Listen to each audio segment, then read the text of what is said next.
Hi, I'm Wayne Tuttle, and this is Chasing Legends.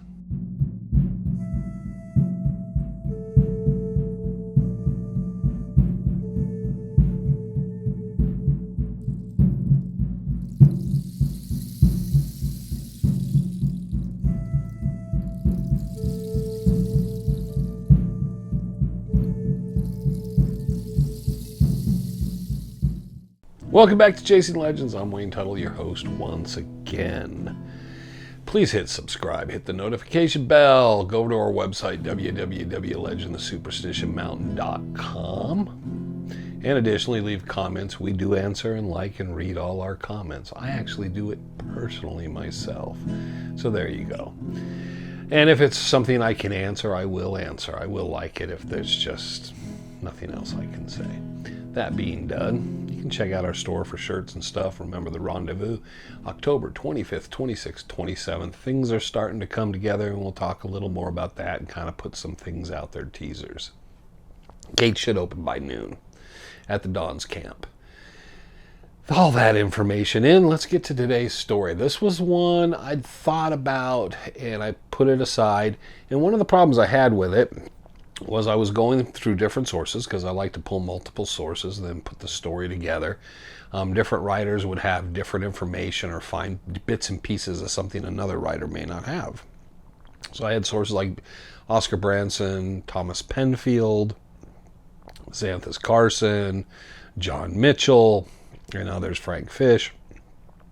And I was having a problem because it didn't make sense. I was having to write a timeline for each one, and they would have dates, which I understood sometimes the dates, but and I just kept getting kind of out of sort. I finally was able to resolve it because I was able to see where one writer wasn't including certain things or another writer found something else.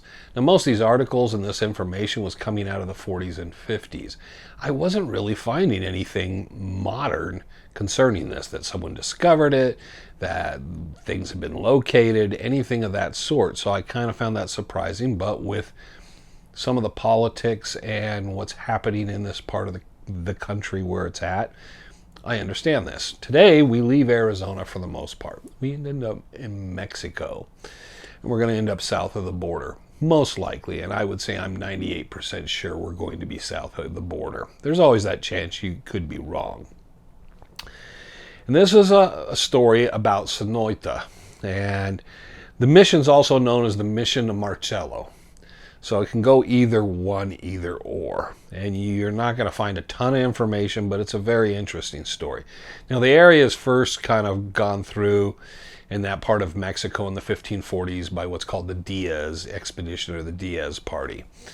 And what we're going to start talking about is when Padre Kino comes into the picture and he starts wanting to set up missions. And in 1700, he has missions already started everywhere, and he's looking around saying, well, I need to put another mission. Now, this is prime country for the Pimas, the Tohono O'odham, the Sabo, and a number of other groups. And he's saying, well, we need missions in these various spots and interconnect. So he sends a gentleman who, coincidentally, is named Father Miguel Diaz. Now, Father Diaz goes out and starts traveling through and looking for a site. And he's coming out, and one report says he's coming out of the Agua Diaz or Agua Duas Mountains in Arizona, what would be later Arizona, and he sees a green veil down below. He's coming out of that area, and he comes down and he finds there's a water source. It's coming out of the mountain area. It seems to be a fresh stream. It goes out into the desert and dissipates. But there seems to be good fertile soil and things there, and he just deems this is be a really good place for a mission. So he goes down to St. George's Bay, where there's ships and a dock, and gets resupplied up to go build the mission. Now, some of you may go look for St. George's Bay. Think San Jorge Bay, and it's due south of that general area. So probably 3-4 days, he goes and gets the supplies, gets a pack train, comes back up, recruits a number of Pimas and Tohono O'odham. In the books, you will find it's always listed as the Papagos, and we have refrained, though we use that term there. It's a bit derogatory to refer to them as the bean eaters. They have a preference of Tohono O'odham, so we will continue to use that. But he recruits a number of these people, and they begin to build a mission. They build a nice mission. It has a basement cellar area, more of a basement than a cellar, adjacent within it. And he starts building a residence just outside of it. The residence has got big spacious rooms, a library, good living quarters, has a veranda that runs around it with shade that goes over to the mission so they can stay out of the sun. Just east of there, he builds a little aquifer, has a 5-acre garden they start working in. And then also he runs an aquifer that has baths and washing areas so they can keep things very clean and so forth. And Father Diaz seems to be a pretty good guy. The Pima and the Tohono O'odham are pretty impressed by all this. One, now there's clean water. They are first raising corn and squash, watermelon, beans, a number of different things. And then they plant groves of fig trees and peaches and kumquats and apricot. So they're doing very, very well. Just south of the church area, there's a village that builds up of all the people that begin staying around there. It's a very peaceful place. Don't hear of any problems with Father Diaz. And they are basically a farming community and a mission. I believe Kino visits a couple times. When he does, they've begun to bring in cattle to the area. And they have a low wall that goes around so that if the Apache come in to attack, the Apache, they got a defensive position around the mission. So it's a pretty well established area. Some of the writers don't quite catch the transitional period because sometime in the late 1720s, early 1730s, Miguel Diaz either retires, transfers somewhere else, perhaps passes away. And a gentleman by the name of Padre Enrique Ruan takes over. I think it's R-H-U-E-N. And he comes into play here, and what happens is in the mid-1730s, the mineral exploration in the area begins, and they find and establish a mine. I'm trying to remember the mine. The mine is the Santa Lucia. And the mine's up in the mountains, and he begins to have the Pimas and Tohono O'odham go out and has a group at the mine. There's a fire always at the mine because 24/7 they're running groups. They go up, bring the ore down. They start doing a smelter down by the mission, and they have that set up, and he gets quite the operation going. He's doing very well on this, the church and Father Ruan. He sends his fifth to the king each year, has a pack train sent out with what gold, and everything else he stores in the basement area of the mission and starts to keep the piles of whatever gold bars or coins or whatever they're minting it as, and keeps this in the basement. The problem is Father Ruan is a much different person than Father Miguel Diaz. Father Ruan likes to take the 4 or 5 prettiest girls in the village, have them come up, stay at the residence. They cook, clean, and take care of him. Who knows of other tomfooleries going on? There's probably something else going on. He also starts to mistreat the Tohono O'odham and the Pimas that are working there. The mining, they have a crew at the mine. They have a crew that transports the ore, ones that work the smelter. It's not the happy farming community it once was under Father Diaz. So over the next 10-15 years, this continues to deteriorate, and we know what happens in 1751. 1751 is the uprising of the Pimas, the Tohono O'odham, the Sobas. All the Indians in the area start kind of griping and get together and go, you know what? Let's say we're all done with this. And a concerted effort on the morning of, I believe it's November 21st, and it could have been different days right around then. They didn't have cell phones and email back then. But the groups basically decimate all the missions. It's a huge uprising. At the mission of Marcello, and we will give the full name because it's known as the Mission of San Marcello de Sonoyta. But the problem is the full name is Nuestra Senora de Loreto y San Marcella. And that's part of the problem too with all this is misspellings, different spellings of Sonoyta and these different things and the church's names, full names and given names and different names. But I digress. So we go back, the indigenous people that come in to this the morning service, the priest, Father Ruin, is up there, and he has two visiting priests there with him. And no one knows their names. They've never been discovered who they were. They probably just went to visit and they got lost track of it in all this. I found two different sources. They came from two different missions. But there were two visiting priests at the time. He goes to run the ceremony, doesn't notice that no women or children are in the services that morning. It's just the older males, and they have come in and they all have blankets on. It's November, late November. Maybe it was cool. But just as soon as they start services, they throw off the blankets, they attack the three priests, and they just bludgeon them and murder them.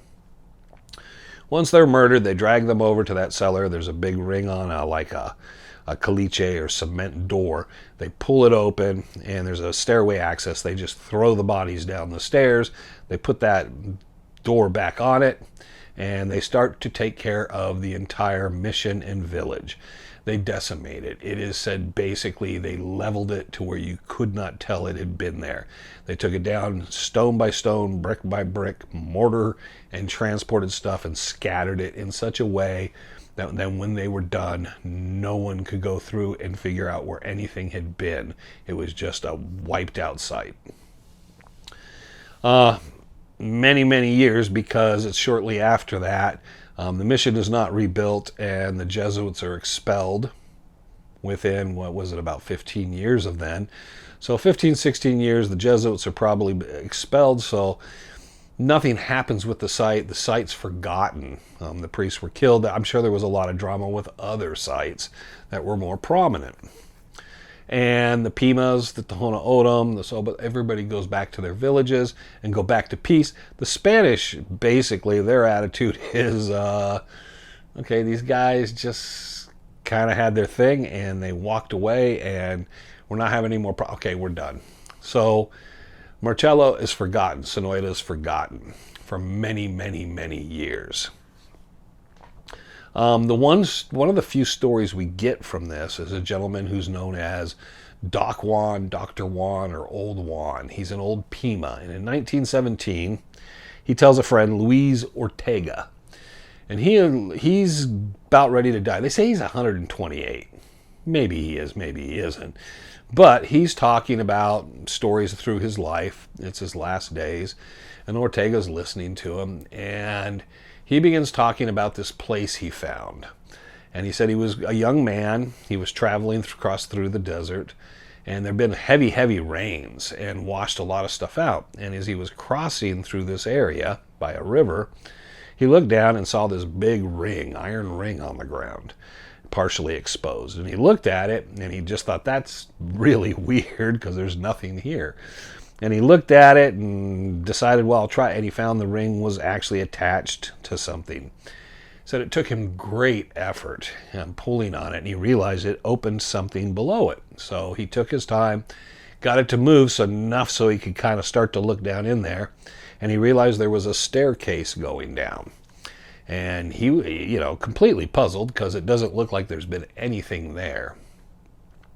So he finally gets the nerve up and decides he's going to open it enough to get some light and then go down these stairs a bit and see what's in.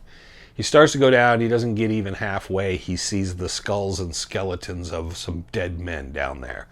He does not know what this means. He just decides this is cursed. This is wrong. There's something I want nothing to do with. He comes back out. He pushes that thing back in place, kicks some dirt over it, and he leaves. He said he never spoke of it because he wasn't sure if it was one of these missions that had been destroyed or something. He would be in trouble for uncovering it or opening that. So he held it to himself all these years, told Ortega, sat and told him in detail as much as he could, helped him draw a map. Ortega and a number of groups go out looking for it, and they never can find it. Still lost to time. And we can always say, well, this is a good story, and there's a 128-year-old Pima and all this.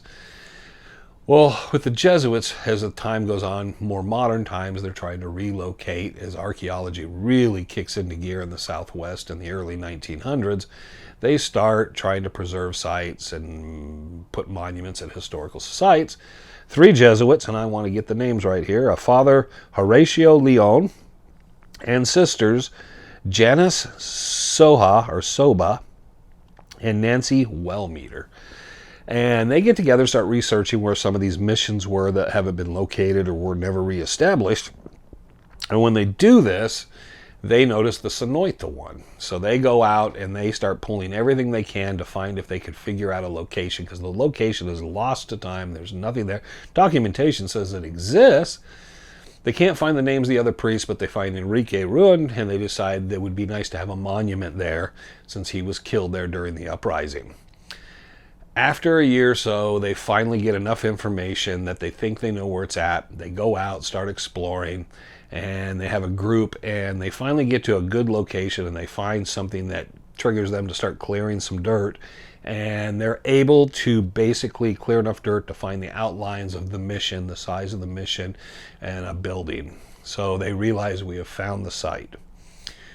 Their only established purpose was purely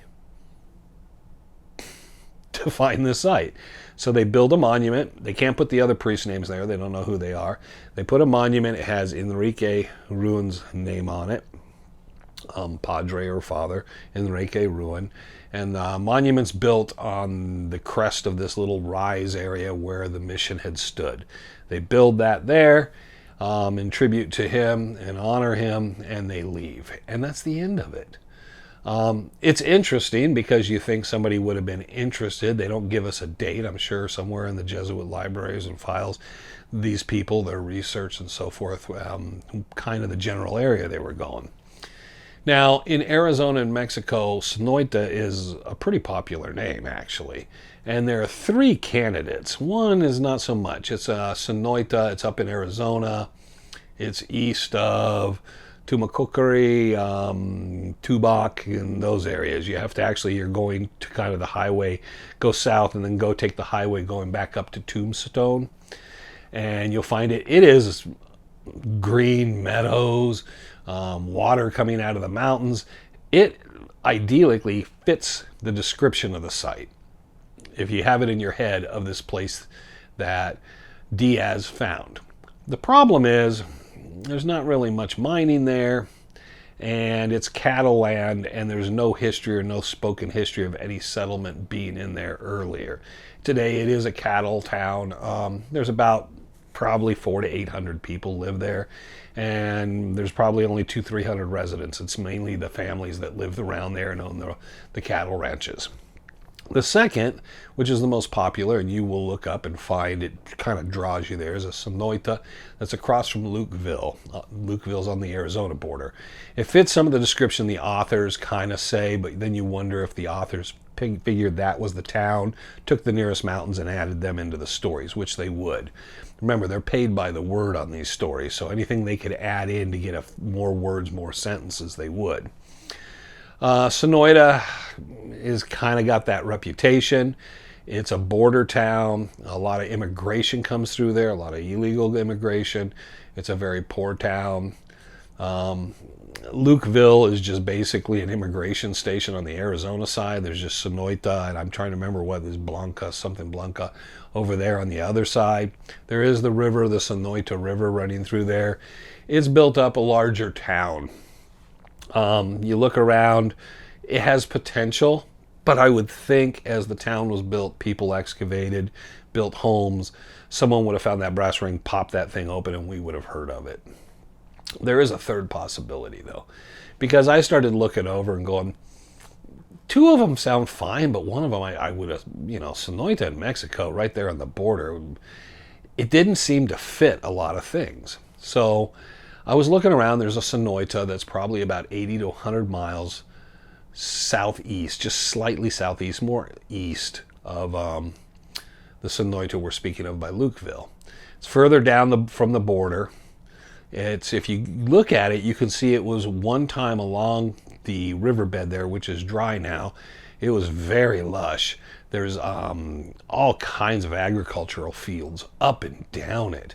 There's a working farm right in that area, but there's no other really adjacent towns. It kind of is dirt roads in the middle of nowhere, and no small village, no small town, almost no habitation anywhere near it. There's mountains to the northeast, there's mountains to the northwest, there are some to the due south.